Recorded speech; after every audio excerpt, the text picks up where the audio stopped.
Hey, How are we all? Good evening, everybody. Congratulations to Real Madrid on their big win. I think most people saw that coming. Dortmund had their chances but didn't take them. Just an apology. We had some issues. We were going to obviously cover the game. Just technical stuff came up, so we do apologise. We obviously had that scheduled.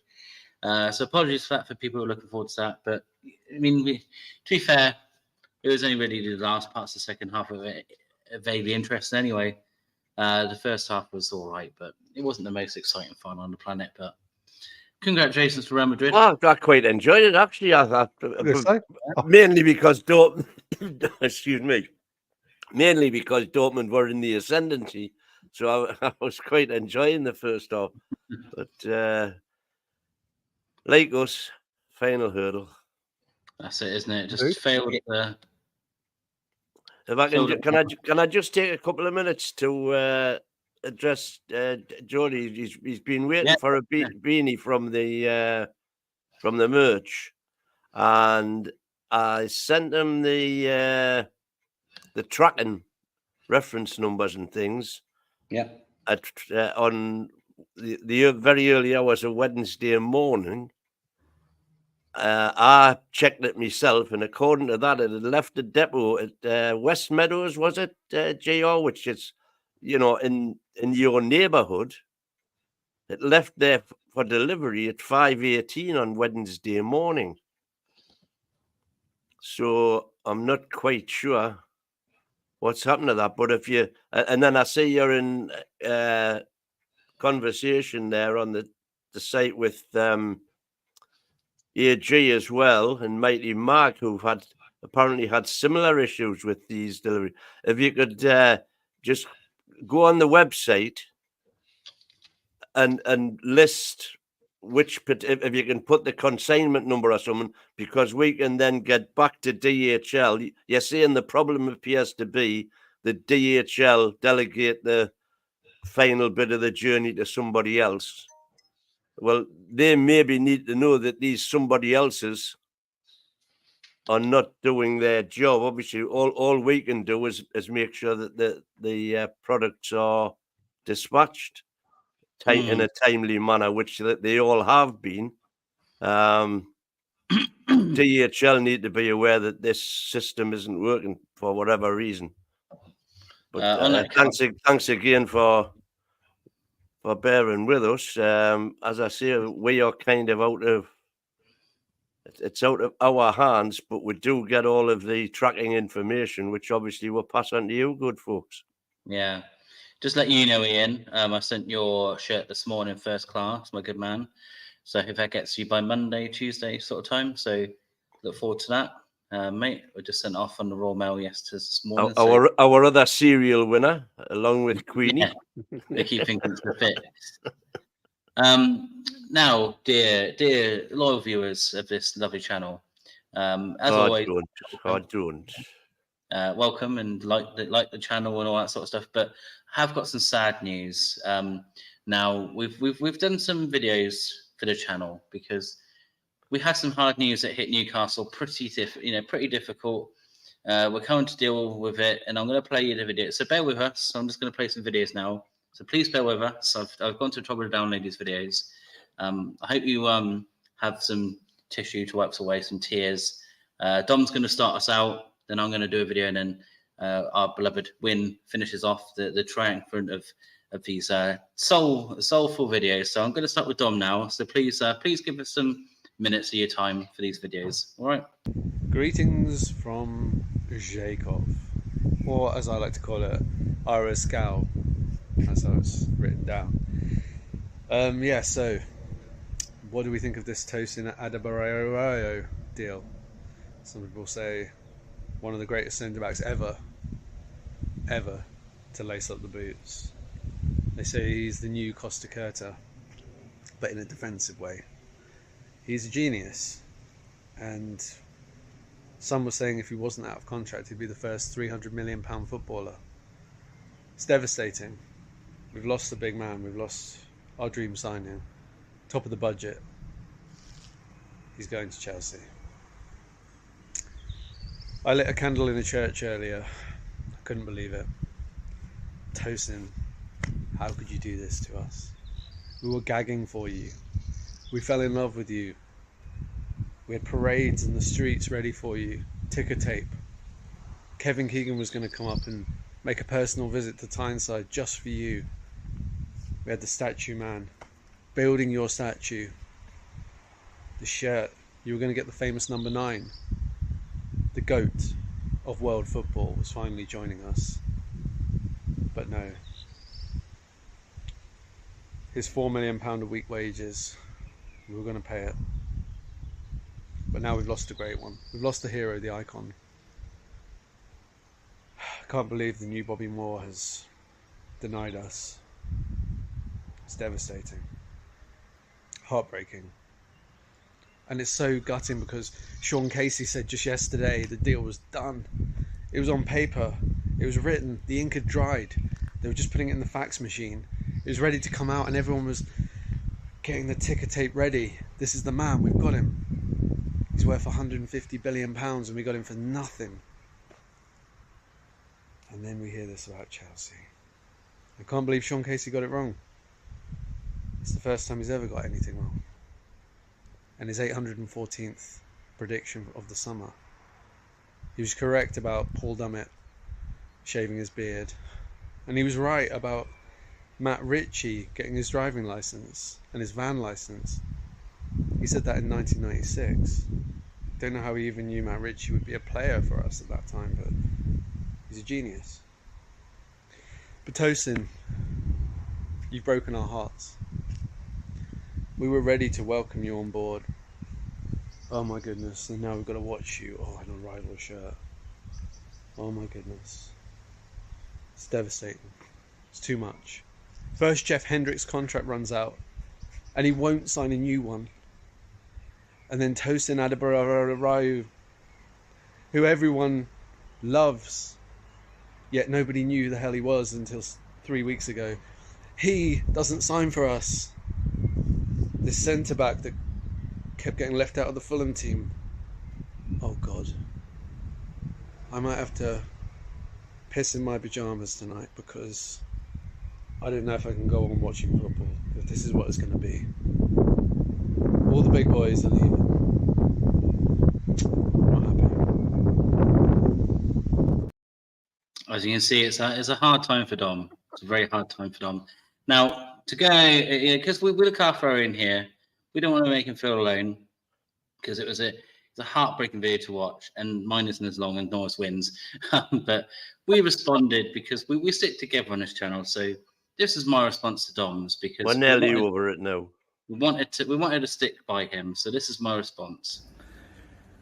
Hello, it's Paul from Newcastle Fans Talk TV, and we are in mourning.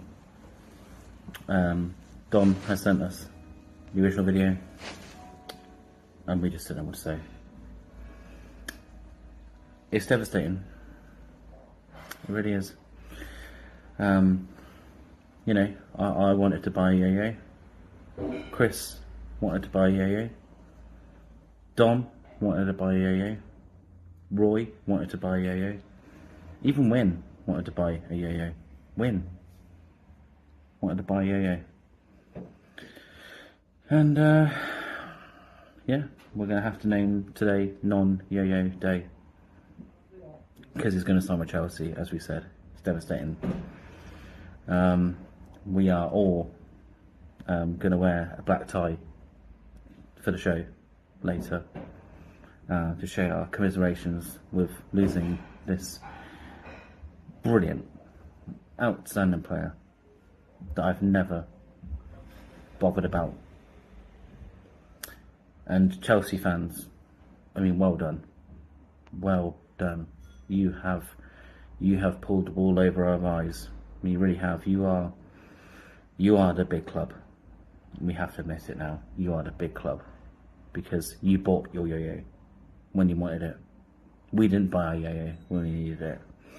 And we have to live with that. We have to sit with that and really ponder what to do for the rest of the season. And we might have a Kelly. We might have Lorraine Kelly in the defence. Might. Big might. But we don't have a yo-yo. We'll find one day. And we will spin it again. We will be here again. But for now, Newcastle Fans Talk TV are together as a brotherhood of people who just care about Newcastle United, and we are going to do a flag display as well at the start of the season to show our support for the yo-yo. Thank you very much, and condolences again, and congratulations. So that was my heartfelt video. It was tough, tough to record. It was you could hear it in my voice crackling. And last but not least, and we'll get back to the show, I promise, but these are too good to waste. Last but not least, our beloved Win delivered some other heart-filled words for us. Good morning. Although good is not the way I'm feeling. My good pal, fellow NUFC Talk TV co-host, DX, broke the shattering news to me earlier. And then the brave old Professor Paul confirmed it in his heartbreaking video. So, as the old man of the group, I felt it also right that I should man up, face the camera, and despite being in as deep a depression as I can remember suffering since the Macklins lost to Charlton on penalties in the playoffs, I'm going to give it a go. So here goes. First of all, can I just say how brave I thought Paul and Dom were, because it takes a lot to actually show your feelings on camera. I'm also devastated, overwhelmed, sad,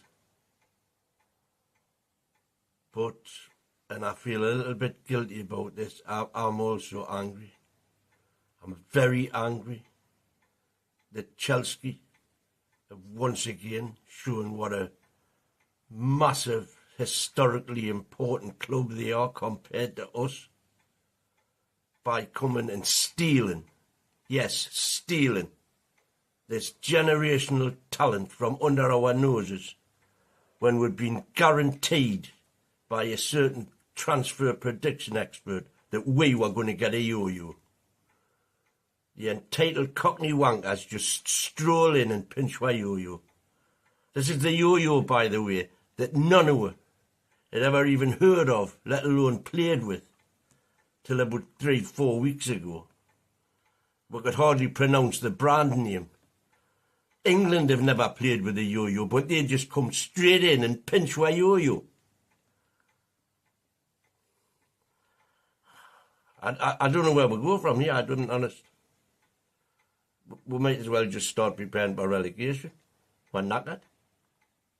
I'm gutted, man. Gutted. Yeah, hard videos to make there this afternoon. We stand together with Newcastle and UFC TV. Oh my God! I'm nearly bubbling at my own video, man. I'm gonna say it, man. Dom started To leave me off. pour him till the end. Dom just started off, and we kept putting videos into the chat, and it was just like I thought I have to put them in. It was just worth putting it in. But yeah, so sad times for Newcastle. I mean, we might as well talk about it for a little bit. So he has apparently now signed and sealed and delivered with Chelsea, the big club, the huge club that they are. I still actually haven't seen that yet, by the way. Going for his medical, I heard, was the last thing. Yeah. To grace their beloved hot, heated bench for the season. We've got Wynn's thoughts. Gary, I mean, I don't know if you want to grab a tissue or something. I mean, what are you feeling about this? Mate, to be fair, it's like we were saying before. You know, it's as much as we giggle about it. We were getting something for nothing. Okay.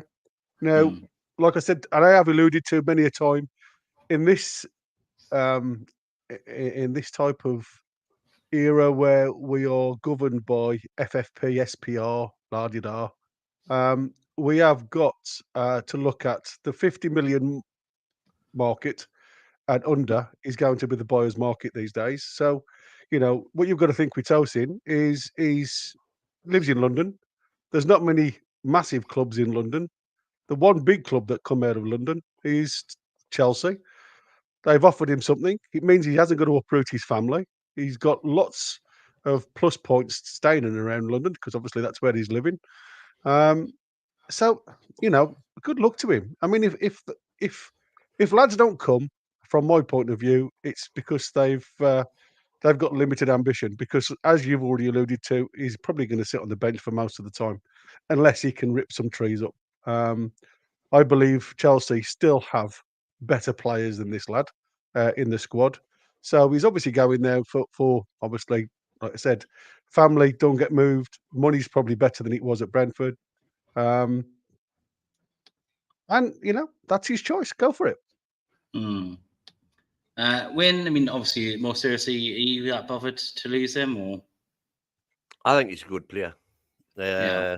All seriously. But you wouldn't actually be getting him for nothing, to be fair. You'd have to give him a decent signing on fee, and the wages would have to reflect the fact that he's nothing. Somebody's just put in the chat there, apparently, Bjerveiken must have seen he's offered 160k a week at Chelsea. Well, we wouldn't have paid him anyway. We wouldn't have paid him anywhere near that. That's what our top players are on. I'm not saying he couldn't graduate, work his way up to that. That's what we want them all to do. But we're not going to even try and compete in that sort of wage market. So I wouldn't say good luck to him. No, he's not going. I'd say bad luck to him. But I just think I think it's him that's missed the opportunity, not us. Yeah, I mean, as Beer said, we probably offered about 100 a week.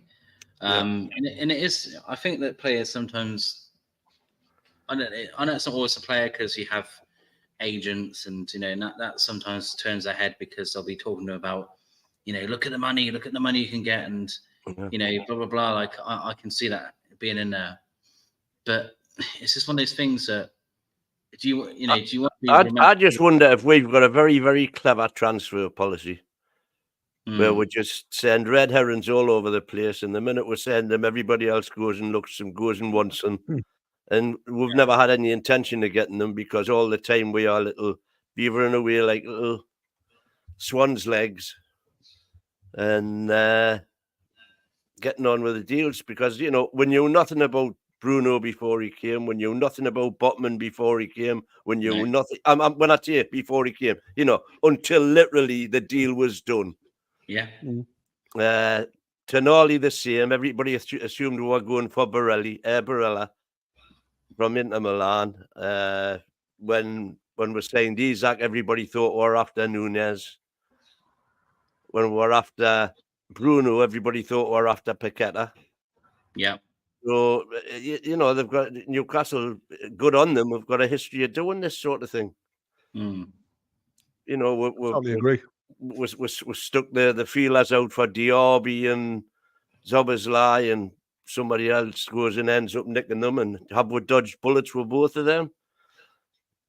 Possibly. Yeah, I mean, it's a funny one, isn't it? Because Villa fans, I saw through the season, were very hot and cold on Diaby. Well, he started off like, as did Szoboszlai. They both started off like a house on fire, and then, waned away. Whereas people at our signings like Bruno have just been consistent. Yeah, he's maybe had 1 or 2 games where he's been a bit absent, but you remember more games he's good in and not. Oh, he's been fantastic for us. He's been superb, hasn't he? 50 out of 51 games, and the one game he missed, he was suspended. Wasn't injury or nothing. Yeah. And I just love. And you get commitment. I love it. I still love it. I think at the end of the season, he was the most he covered the most ground in the league. The most yards of anybody in the Prem. After Danny Murphy said and the most fouls against, wasn't he? Yeah. He had the most fouls against. So that's right. Danny Murphy proves what people think of him. Liverpool sympathiser moaning on. I don't think he's athletic enough, to be a top player. Yeah, I heard that. Shows what you know, Danny. Oh Don't know my you God. miserable sod. Honestly, God. When it Unbelievable. when some nights they have him and blooming Sam Matterface on the same show. I mean, that is probably one of the most boring shows you can think of. Two of the most dry, wet white. It's just God. Sam Matterface does my head in as much as anyone else. Actually, how is he like top commentator in all this? Like applauded, and I just don't get it. But that's another show, I guess. The presenters we hate. There's a whole show to do in summer. This that'll be a 2-hour session. That will.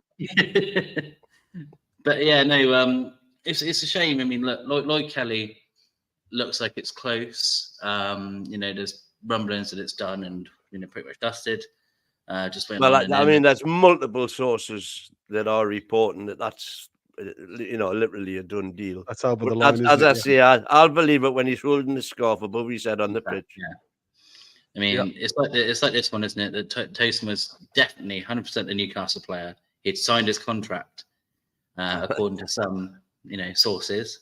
That's why I've put in my thing. HP is the most reliable source you can get because it's just you don't believe nothing on the internet. I'm sorry, just don't believe it. Just don't.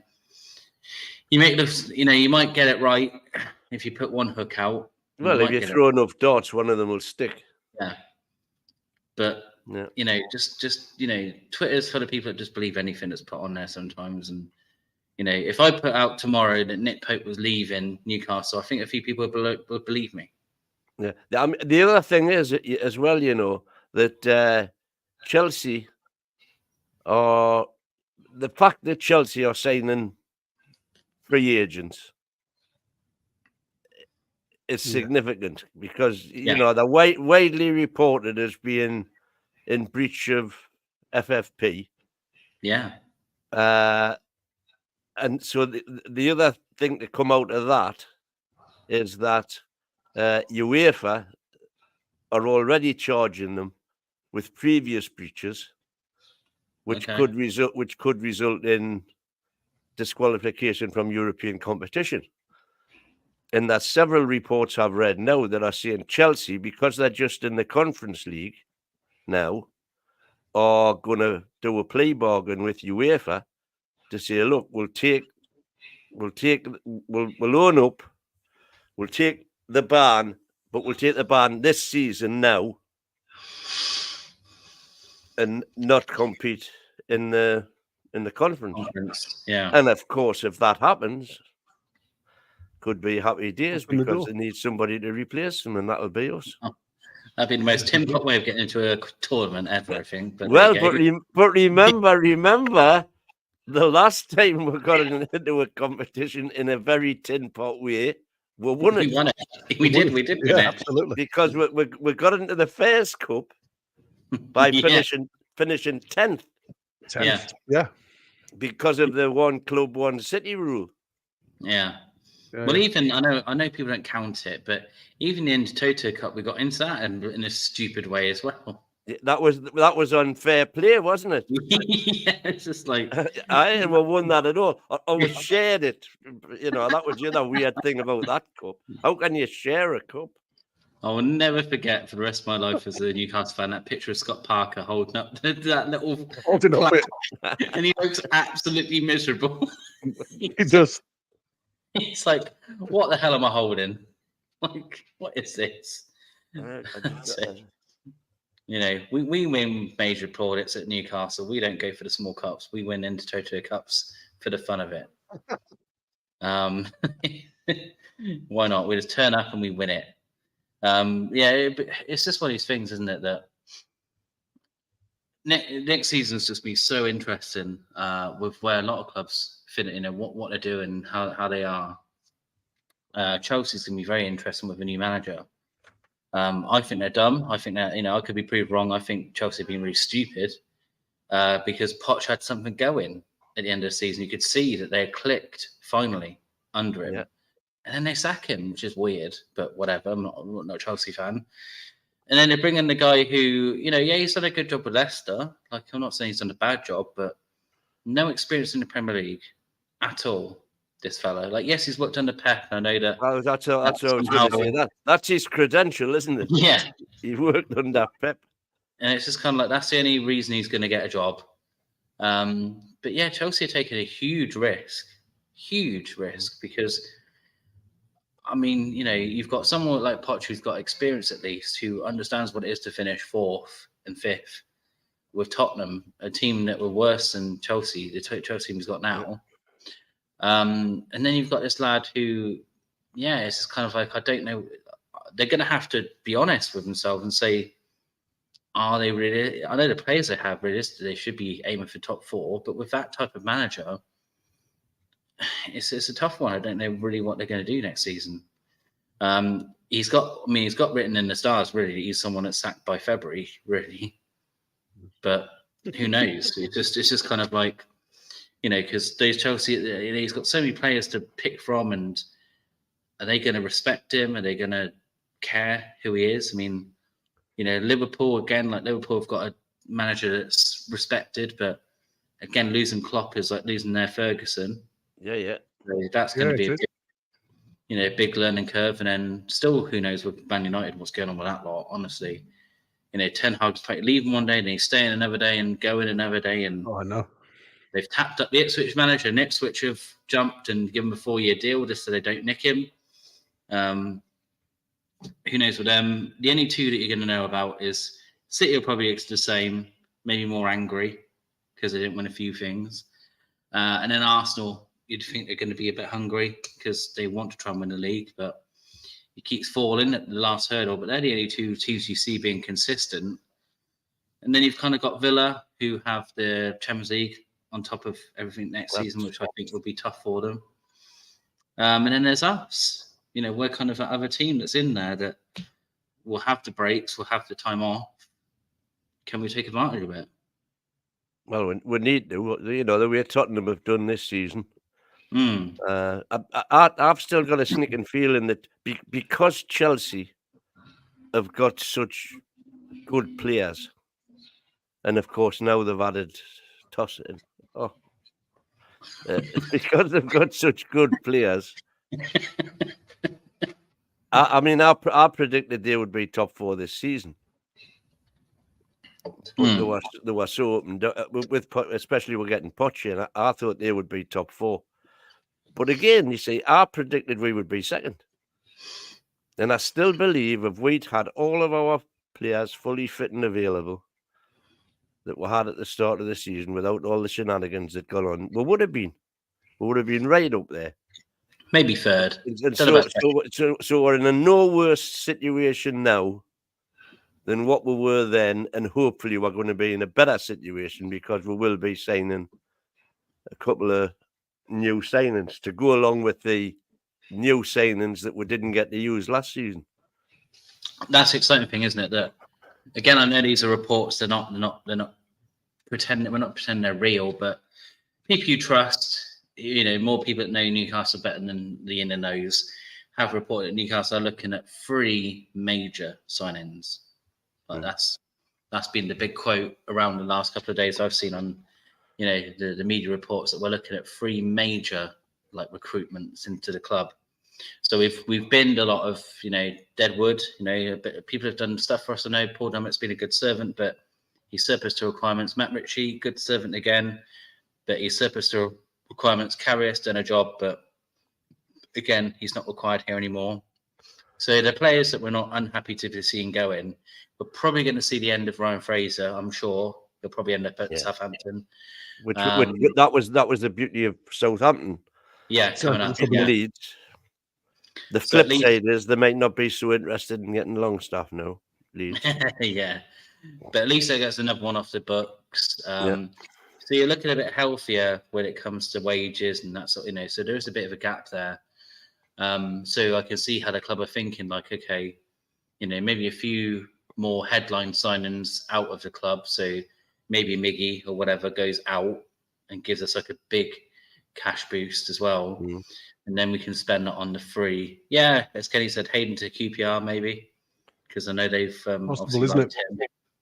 So yeah, Callum potentially. As I say, when we did the show last week, I think I said I think we'll get 50 million in with a bit of luck for everybody, all things considered, 50 million in, free a bit of wages, and I think we'll have with our TV money, Adidas money, sponsorship money. I think we'll have 150 million to spend. So that should get you 3 good players. Ken, they're saying, do you think we need to do a Robson and nab a workhorse striker like Gallagher? Excuse me, a squad depth and experience. Which Gallagher is he on about? I was going to say. Conor Gallagher's no striker. Unless he's on I about would settle for Huey. Is he still around? I don't know. No, it's hardly he drank himself to death. Many moons ago.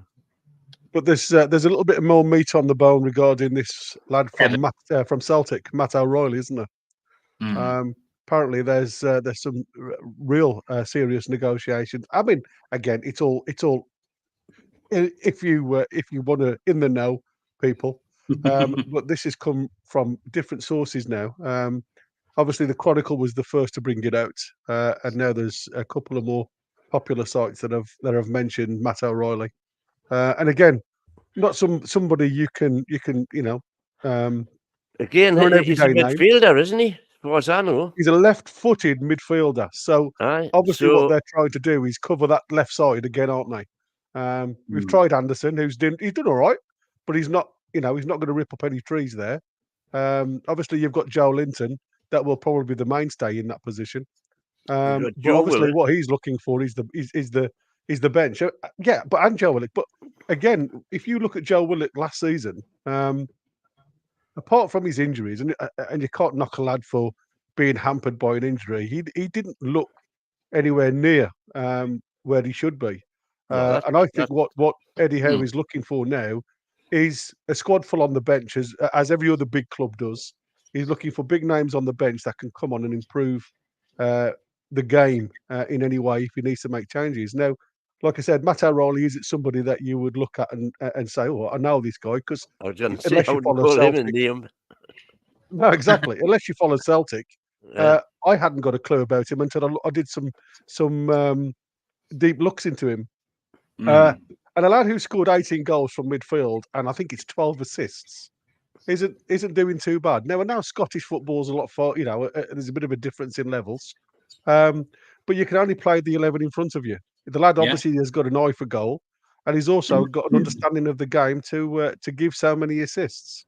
So from that aspect, I think that could be a really nice little signing if we can get it over the, over the final line before Chelsea come in and take him. I'm just looking at David Knight there saying, is O'Reilly Danish? He is. O'Reilly. O'Reilly, yeah. He's of Irish name, but I believe, obviously, parents or grandparents must be Danes. And they haven't taken him to the Euros. No. So I don't know how good Denmark's midfield is, but presumably they've had a look at him if he qualifies to play for them. I think he's played internationals before, but it's like everything else. He may because of the because obviously they last weekend was their final, wasn't it? Rangers Celtic. Well, Ian Fleming's the guy to tell us because he's our green and white. I'll say Ian may know a lot more about this lad than I do because, like I say, I've only saw snippets of him and I watched the highlights of the of the devil. You can say he played central defensive, attacking midfield, scored 19 goals and 18 assists in all games this season. So that's a decent. Wow, that's a hell of a return. English mother, Danish father. He's saying. So Ian, would you be excited if we signed? Excited might be too strong a word, but would you be quite happy for us to sign O'Reilly? And how much would he cost? What's he on transfer mark? 30-something million, I think he was. Ooh, 30? That's steep. 30-something. So 32 million or something like that. Yeah. Blimey. Exactly. Blimey. Can we get him for 10? I think it's a length of contract again, isn't it? I'm not sure. Like I say, I think he's still got 3 years to run his contract. But it's like everything, guys. A number's just a number until you go in there and ask the question. Because everybody What's his under the first same. name, Gary? Matt, M-A-T-T. Matt O'Reilly. I'd love to pronounce your name, my friend, but I'm not going to risk 25 million, Ian Fleming's just said. But I love his comment. I Celtic know won what you're 25 trying to say here. Newcastle players want A players with a heart, yeah. Players at Ipswich Town, yeah. So people that give everything, not players who want money. Yeah, I agree with you. Yeah. I just don't know how to pronounce your name. I'm so sorry. But I appreciate your comment. Bless him, he's been on multiple times sending us questions, and none of us know his name. So but no, I know what you're saying now with that comment, that we want people who care about the club. We don't want. This is the thing that Man United have struggled with in particular. They've got mercenaries that play for that club who don't care. Martial, do you think he really cared, but he played for Manchester United? Come on, don't. He didn't. He's our next signing. Oh God, bloody hell! I mean, when he burst into the team, he seemed that it was going to be, amazing, but just never really happened for him. And then they just kept signing weird signings like for striker. It's bizarre. I keep thinking of those years and Man United. It was really weird to get an Ibrahimovic and and then like when he went there, like, well, who else is old and can kind of score goals? They're just like getting all these really random, like he can do a season, can't he? Well, I just wanted to do a little point if I may, Paul. And you know how social media go on about players saying things and things like that. Now, obviously, there's one or two Newcastle players that are off with England, doing the internationals in the preliminary squad. Anyway, now I don't know whether you've seen on social media today where somebody's asked them a question about atmosphere in stadiums. Oh yeah, and you had Mr. T-Rex himself saying that St James's Park was probably the best, even though he gets a lot of stick there. He did actually stick up for us. But a lot of the lads actually stated that Liverpool, Anfield was, when they hear the song "You'll Never Walk Alone," that the guys think the atmosphere there is much better than at St James's Park. Now, I've been to both grounds on a few occasions, and I can categorically say there is no way on earth, apart from that song, and that song is heartwarming to the, at the end of the day, it means a hell of a lot to the fans. I understand that, but it just goes to show, doesn't it, that the way press pick up things from what people say, and that's what I was aiming at. Now, Anthony Gordon, he comes from Liverpool. Grew up supporting, I believe it was Everton. He was a blue rather than a red, and obviously played for Everton. But because when he was asked the question, he said, "Well, obviously I play at Newcastle, and Newcastle is amazing." He says, "But I would probably have to say Liverpool because of obviously the song." Now, literally, just by him saying that, the Liverpool echo have now got him. He's a clear favourite to come and play for us next season. And it is so true that you have to be so careful what you say, because all these stories start from just somebody saying something off the cuff that has no meaning, no backup whatsoever. Now, like I said, 5 or 6 of these players would ask the same question, Rice, blah, blah, blah. And I've just put it up because I was reading it today about comments made by players. Newcastle United winger Anthony Gordon has hailed the Anfield effect, naming Liverpool's home as the best atmosphere he has played in aside St James's Park. Gordon has so far experienced 2 trips to Anfield as an opposition player, one which he arrived at Everton and the other coming New Year's Day at his current club, Newcastle United. The 23-year-old is not a popular figure during his maiden trip to L4, after receiving a yellow card for diving during the first half and later going to ground inside the penalty area. And then it's got endearing himself to the Reds, supporting his more recent times. However, the winger recently named Steven Gerrard as his favourite player, which he did. Growing up and listed Mohamed Salah as the source of inspiration in his game. And it goes on to say that it wouldn't surprise me if you saw Anthony Gordon in red, playing in red in the foreseeable future. Now, I don't know how you guys feel about these social media antics, the press antics, the way they actually change the emphasis of what's being said by people and twist it to obviously support their cause. I mean, I don't know whether these guys get paid for how much press they sell, and it's like everything else, isn't it?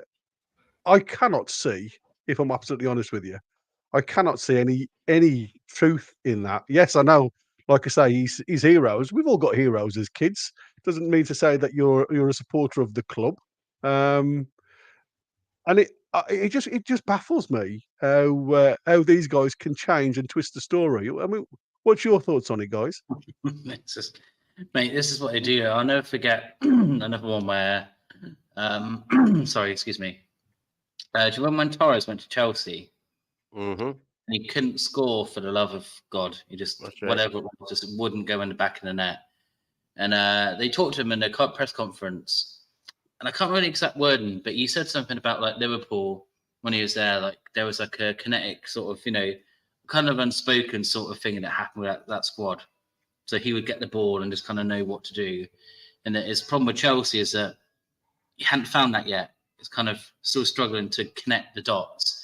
And then the story was Torres gives warning to Chelsea that he's going to go back to Liverpool. Like, no, he didn't. No. He never said that. Madness, isn't it? 2 and He 2 literally make said 5. about it's a Yeah, different, absolutely different crazy. psychology.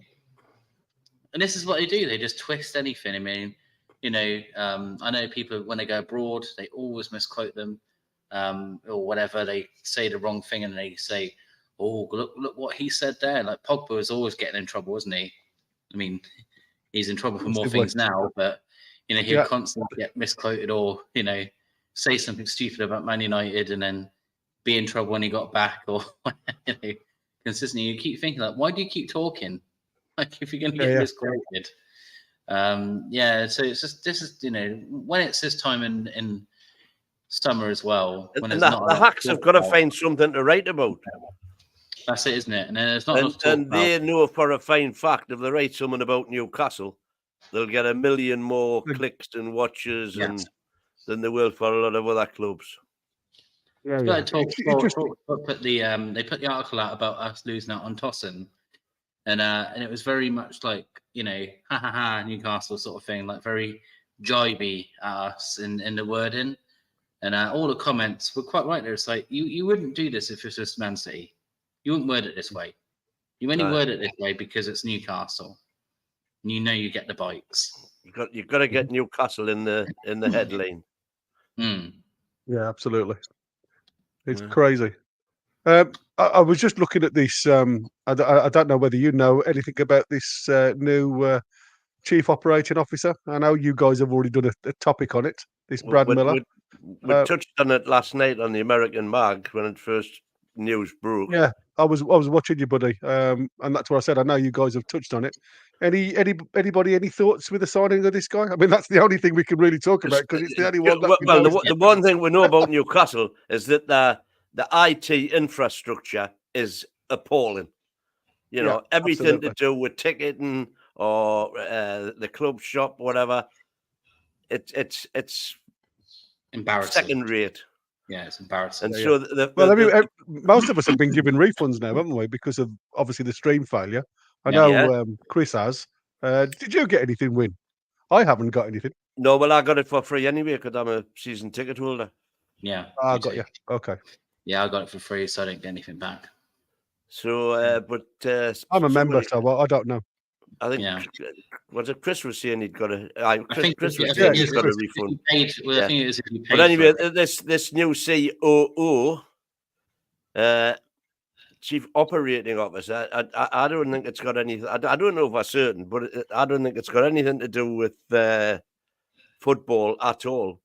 No. His background is Stansted Airport and Manchester Airport. So that strikes me that it's kind of customer relations, communication between which is so important in an airport, communicating information to the travelling passengers. So I think it's. But it does state here that he's an exceptional operator in aviation, and with some of his, he brings with him an outstanding track record in both operational and development projects. And his creative, collaborative, and strategic leadership was a huge asset to us, and we will continue to strive. And that could also for best be in class, right. Well, that could also be, of course, hugely important. To have somebody top the tree in logistics when it comes to the stadium development or shifting, whatever. Because there's huge logistics involved in all of that. So you've got to have somebody who's really top of the tree for. Yeah, you've just hit the nail on the head, matey. To be fair, because that's exactly what it's got in the last one. It said Miller added, "I am looking forward to helping Newcastle United to move forward with its ambitious, sustainable development plans and to working alongside such dedicated and passionate people. It is an incredibly exciting and unique time for everybody involved with the club." That was for him directly. So from that aspect, he's obviously coming in with a lot of credentials, isn't he? Yeah. That's So it, isn't it? I suppose it's just a matter of time before Man U come and take him off. He's going to be he's on garden leave by next week. Yeah. But yeah, like this one says, he has construction in his CV, so maybe it could be about the development of St James's Park and having someone with a bit of like background on that as well, because the CEO, so he'll talk directly to Darren Eales. That will literally be his boss. Darren Eales will be his boss. Yeah, and he's also referring to the fact that Eddie Tyneside Life put a new vid out where he's been in conversation with a guy that owns Lee's Terrace. Not the listed. Well, it is listed, but he owns the building, the normal residential buildings and offices. To the left, I don't know if you know the area to the left when you're approaching the East Stand. The buildings to the left, as opposed to the big university building to the right. It's the one closest to the East Stand, isn't it? Well, the buildings he one goes at an angle, doesn't the it? Gallagher Corner, more or less the Gallagher Corner. And he told Eddie apparently that he hadn't been approached. So I think the club are definitely not considering making any structural alterations to the East Stand. Yippee! Which is where you are. That's where I am, right? Yeah, but if they contemplate doing the Aviva shaped bowl, which obviously where that obviously drops where down, it dips, looks weird, doesn't it? It does look weird, but it works. I mean, if anybody's been to Ireland and watched the rugby there, I have twice. It is a nice stadium, I must admit, and you don't lose anything from it. So it's a potential, isn't it? Yeah. Just gotta look at what works best. I mean, the last thing you want to do is do what West Ham fans felt. You take them away from their beloved ground, you put them into a big, horrible stadium like that, and it is horrible. I've been there loads of times as an away fan, and it's just so sterile, and there's no atmosphere there, and it just feels that you're going to see like the Foo Fighters are playing there in a couple weeks' time. That's who that's what I align with stadiums like that. Not football. It's just it's an athletics. I don't know. I think any stadium, by and large, the building itself doesn't really matter. It's the people in it that make the atmosphere, I think. Of course it is. Absolutely. Watching the women's international at St James's Park yesterday, the actual crowd was phenomenal. The game wasn't absolutely great, to be fair, but the crowd, the support was absolutely amazing. Win, behave yourself. That's it. Yeah, we'll get them back on Tuesday. Women's football. I know. You're covering that next season.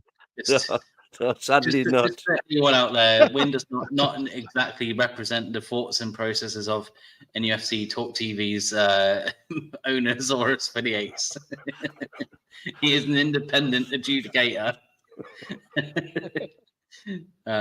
because people get upset if you say anything like that. So one of the best names in YouTube has just said good evening, thank you. I mean, it's a great name.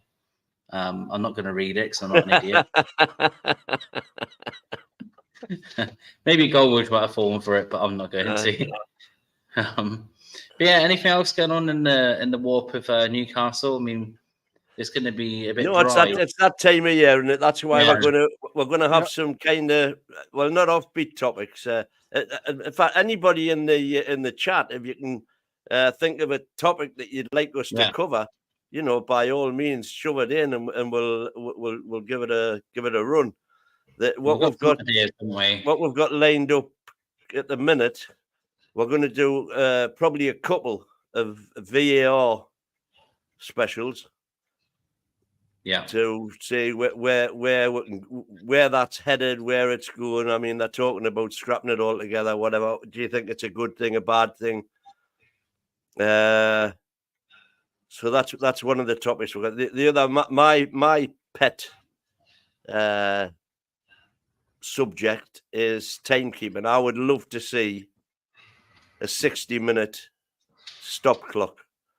60-minute ball in play stop clock where two halves are 30 minutes, but it's 30 minutes of ball in play. So every time the ball goes dead, be it for a throw in, a corner, a goal kick, a free kick, whatever, an injury, the clock stops, and it's a stadium clock that everybody can see. So it does away completely with time wasting. And it's a big complicated subject, so we're going to do a special on that. But if you've got any other ideas that you'd like us to have a look at, obviously we'll be discussing all of the transfer stories as they come up and we see them, and players linked with it too. That's ongoing. Roll on, roll off subs now, aren't they? The same as ice hockey, so that will be interesting. Yeah. So anything like that, we've got a couple of guests coming up. This one goes across my chest. This one's a warrior thing, arms, coat of arms, and I've got a big lion on my chest. And this one is a Indian chief. So Did you watch Matty's video from Black and White Banter? When he went to Australia for the two friendlies, and he had an expat. He interviewed an expat who had a fabulous tattoo covering his whole back of Angel of the North, the Tyne Bridge, St James's Park, Bobby Robson. I forget who the player was on now. Oh, Keegan was on, I think. Amazing work of art tattooed on his back. There's some amazing stuff out there now. Check Matty's Black and White Banter out, the Australian report that he did. Yeah, it was superb. I don't have a tattooed life goals. I don't. No, I've got no tattoos. Paul's 18+1. What do you mean? I don't know what that means. I don't have any tattoos. So I don't know what you mean by that. I've got nothing like that on my body, mate. I've no aversity to people that do. It's just me. It's not for me. No. Paul, just while we're talking, and Oz brought it up there about Oz, and Kendo's just brought it up there about the volume of Aussie support. I know people were I suppose getting a bit anti us talking about Australia and all the problems down there, but all I want to do is have a massive shout out to all the Aussies watching, because the support that you showed the lads while you were over there was second to none.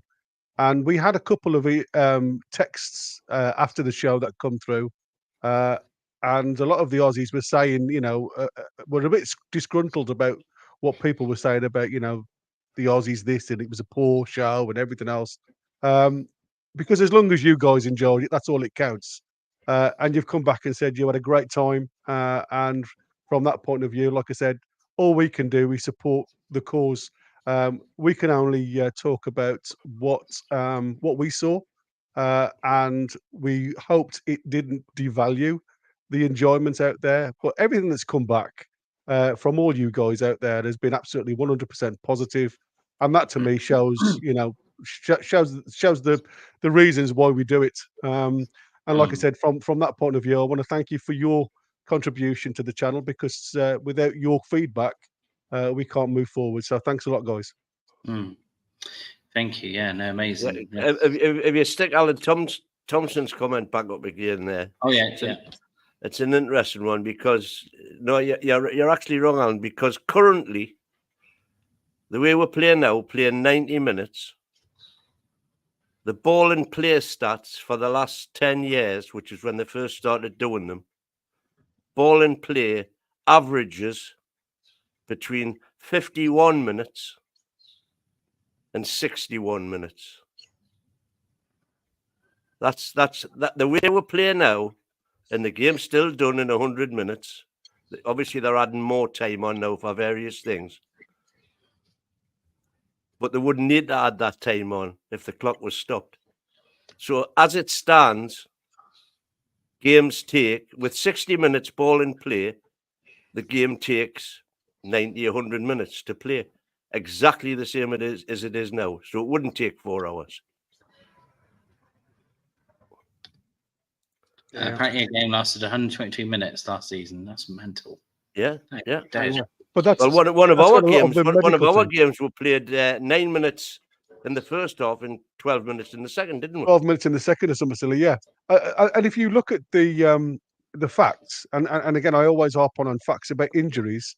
Injuries occur with fatigue. So the longer the game goes on, the more chance of injuries you've got in the last quarter of every game. And then they were adding these extra silly minutes on, like Winners just said, or alluded to, 9 minutes and 12 minutes. That takes a hell of a chance to be injury free because of that reason. Yep. Especially the stop-start. And VAR is a massive thing with that, where you start to cool down, you get muscle fatigue from that, and cramps start to build up because of the lactic acid.